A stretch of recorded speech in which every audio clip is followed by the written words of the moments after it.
mit dem Eri ein Stück zusammen. Ja, komm. Ja. Muss ich jetzt da durchforsten. Guck mal, die machen das Spalier, los da, hey. Respekt. Respekt.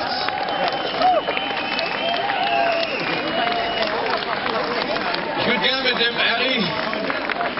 Ja, dann machen wir hier, das machen wir kaputt. So, da. Küsst du da drüber? Ach du Scheiße. Sag doch, der ist gelenkig. Ich hab schon gesagt, dass der gelenkig ist. Das ist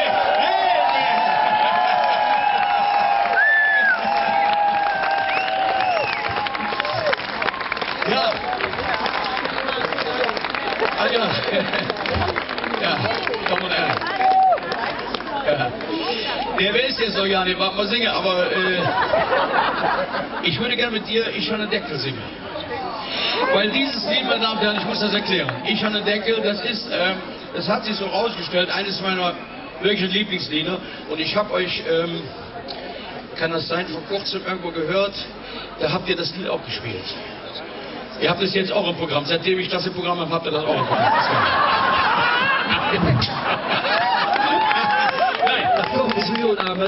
Ja. Okay, willst du mir Mundharmonika spielen? Hast du eine Mundharmonika bei dir? Ja, wir machen, nee, ich pass auf, ich hab Dora. Tenor. Hab ich auch. Okay, willst du die Intro spielen? Nee, spiel du. Ach, da könnt ihr dreimal führen. Nein, da musst du doch, ja, ich kann auch arbeiten. Ich kann arbeiten. Ja, komm, ist gut. Ich fange an. Ich habe früher so viel gesungen, jetzt kannst du mal. Soll ich singen? Ja. Sie noch umspielen, oder? Okay, dann, pass auf. Ich singe, pass auf, ich mach so. Du spielst die Intro, ich singe die erste Strophe. Und dann wechseln wir uns ab. Dann spiele ich die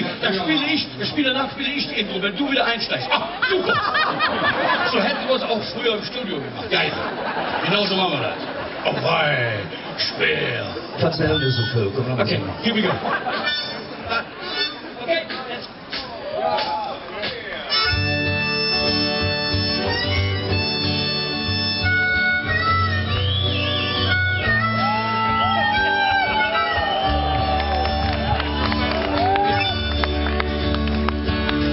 Ich hab einen Deckel durch die Nacht, sie magert sich drauf.